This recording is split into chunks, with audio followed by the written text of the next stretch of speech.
انسان نے دل میں جو نیت کر لیا وہی نیت ہے. لفظ سے کہہ لینا جیسے نماز میں ہوتا ہے تو لفظ سے کہہ لینا بہتر ہوتا ہے, باقی نیت تو پکا جو ہوتا ہے وہ دل کا ہی ہوتا ہے. غسل کرنے کا ایک بار آپ پورا طریقہ بتا دیں کس طرح سے انسان کو. ہاں بالکل عوام. اور یہ بھی رات میں بتائیے گا کہ غسل میں کیا سنت ہے, کیا فرض ہے, کیا انسان کرے تو اور بہتر ہو. یہ کہ عوام میں جو ہے یہ بہت غلط فہمیاں ہوتی ہیں, بہت لوگ اس میں کنفیوز ہو جاتے ہیں وہ کس طرح سے کرنا ہے.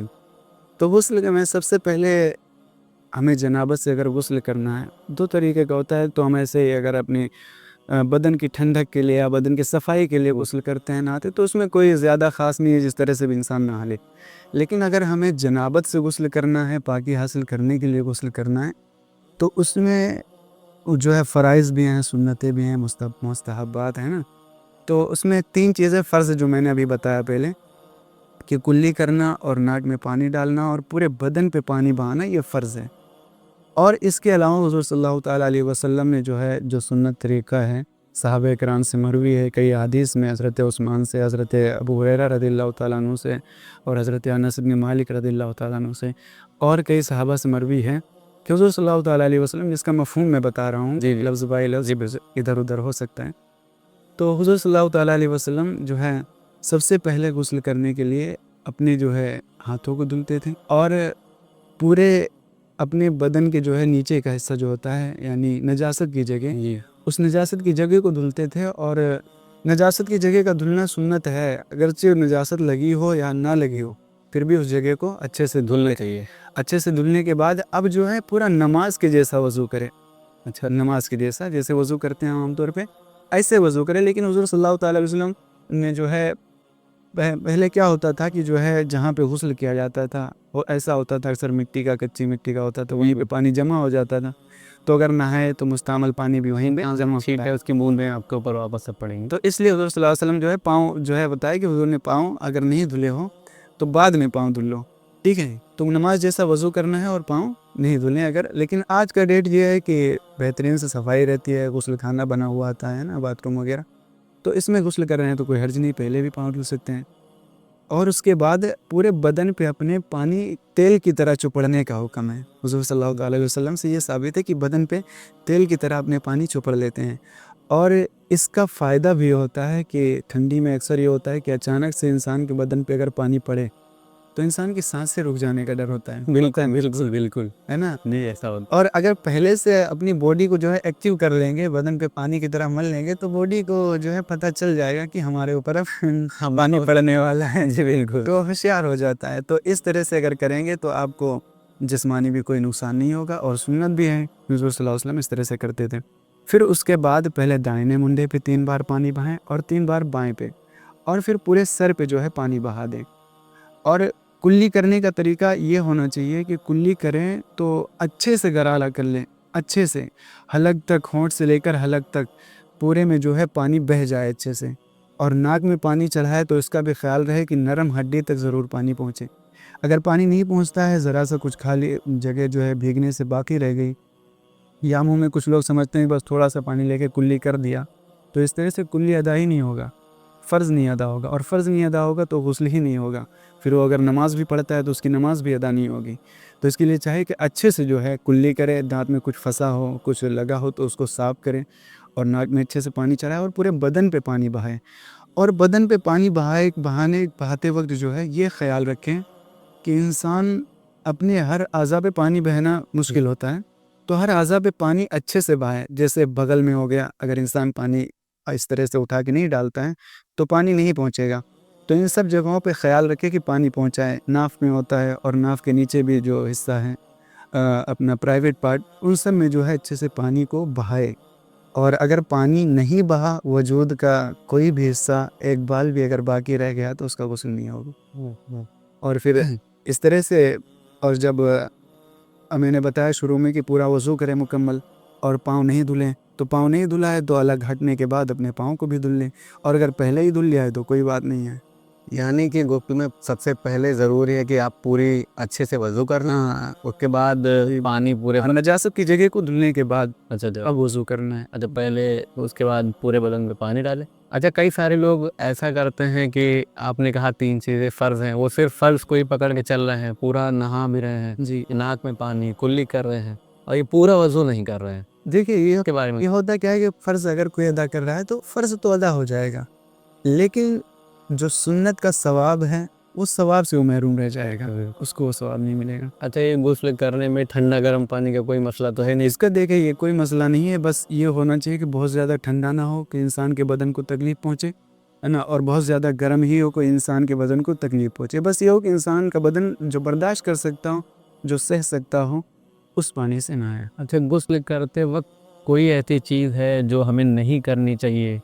ایسا بھی ہے کہ کبھی کبھی کوئی ہے کہ باتھ روم میں گیا یا کہیں گیا تو گانے لگ گیا، گانا سنانے لگ گیا، تو کیا ایسا کچھ بھی ہے اس کے حوالے؟ جی بالکل، غسل کرتے وقت جیسے عام طور پہ جو ہے اس کا خیال رکھنا چاہیے کہ عورتیں جو ہوتی ہیں اکثر جو ہے جو نیل پولش وغیرہ لگاتی ہیں، تو نیل پولش لگانے کے بعد غسل نہیں ہوتا ہے، کیونکہ نیل پولش جب لگتا ہے تو وہ جو ہے ناخن پہ جم جاتا ہے اور اس کی پرتیں بن جاتی ہیں، جی بالکل، اور جب پرتیں بن گئی تو پانی بہایا تو صرف نیل پولش پہ پانی بہتا ہے نا، اس کے جو ہے ناخن پہ پانی نہیں بہتا ہے، تو اس طرح سے سمجھو اس کا پورا ناخن ہی بھیگنے سے باقی رہ گیا، اور جب بدن کا کوئی حصہ بھیگنے سے باقی رہ گیا تو یعنی اس کا غسل نہیں ہوا۔ تو اس کا خیال رکھیں عورتیں کہ اپنے بدن سے ناخن کو ہٹائیں۔ اگر کوئی واٹر پروف لپسٹک وغیرہ لگاتے ہیں اس کے اندر بھی پانی نہیں سرایت کرتا ہے تو اس کا بھی خیال رکھنا بہت ضروری ہے، اور اس چیز کا مردوں کو خیال رکھنا ضروری ہے کہ اپنے ہر حصے کا اچھے سے خیال رکھیں، جیسے کان کا حصہ ہے تو اس میں بھی اچھے سے خیال رکھ کے پانی پہنچائیں، اور کان کے پیچھے کا حصہ اس میں پانی پہنچائیں، اور بغل کا حصہ جو ہے اس میں پانی کو اچھے سے بہائیں۔ اگر کیونکہ پانی نہیں بہا اور کچھ حصہ بھی رہ گیا تو اس کا غسل نہیں ہوگا، یہ سب خیال رکھنا ضروری ہے۔ اچھا، یہ بھی ہوتا ہے عموماً کہ جیسے آپ تیمم وضو میں کر سکتے ہیں، تو کیا ایسا کچھ طریقہ یہ بھی ہے کہ آپ غسل میں تیمم کر سکتے ہیں؟ جی بالکل، ایسا جیسے تیمم جو ہے وضو میں جو تیمم ہوتا ہے کہ ہمیں اپنے ہاتھوں کو مار کے نیت کرنا، سب سے پہلے اس میں نیت شرط ہوتی ہے۔ اگر وضو میں تو شرط نہیں ہے لیکن اس میں نیت شرط ہے، تو اپنے ہاتھوں کو مار کے زمین پہ، مٹی میں، گردے پہ، اور ہاتھ کو جھاڑ لیں، اور زیادہ لگ جائے تو جھاڑ لینا ہے، اور اس کے بعد وضو میں کہ غسل میں؟ وضو کا میں بتا رہا ہوں، اپنے چہرے کا مسح کرنا ہے، اور چہرے کا مسح کرنے کے بعد دوسرا ضرور ماریں، اور اس کے بعد بھی جو ہے پھر اپنے ہاتھ کا مسح کرنا ہے، وضو ہو گیا۔ لیکن جو ہے میں نے بتایا نیت شرط ہے، جی بالکل، تو غسل کے لیے بھی یہی تیمم ہے، بس اس میں شرط جو ہے غسل، نیت جو ہے غسل کی کر لی جائے گی، اور اسی طرح سے یہ بھی تیمم ہو جائے گا غسل کا۔ تو مگر اس میں تو پانی ہے نہیں، اگر گندگی کوئی لگی ہے تو صاف بھی نہیں ہوئی تو دیکھیں گندگی لگی ہے تو یہ اس صورت میں ہے کہ پانی جب ہے ہی نہیں تو انسان کی مجبوری ہوتی ہے، اور جب مجبوری ہے تو مجبوری کے تحت ہی تیمم کو جو ہے لاگو کیا گیا ہے، جب پانی ضروری ہے آپ کیسے بھی کریے۔ لیکن اگر بدن پہ جو ہے کپڑا نجس ہے تو اس کو ہٹا دیا جائے، ہے نا، اور اس طرح سے تیمم، غسل کا بھی تیمم وہی ہوتا ہے۔ اچھا، ایک چیز اور یہ بتائیے کہ غسل کرتے وقت کپڑوں کا کیا حکم ہے؟ کپڑے کا حکم یہ ہے کہ اگر انسان بند کمرے میں نہا رہا ہے، جس طرح سے عام طور پہ آج کل بنا ہوتا ہے، تو اس میں تو انسان کسی طرح سے بھی نہا سکتا ہے، بغیر کپڑے کے بھی غسل کر سکتا ہے، لیکن اگر کہیں کھلے جگہ پر انسان نہا رہا ہے تو اس کو اس چیز کا خیال رکھنا چاہیے کہ اپنے جو ہے گھٹنے سے لے کے ناف تک اتنا تو ڈھکنا ضروری ہے انسان کے لیے، اور یہ تو عام طور پہ ویسے بھی مرد کو ڈھکنا اتنا ضروری ہے۔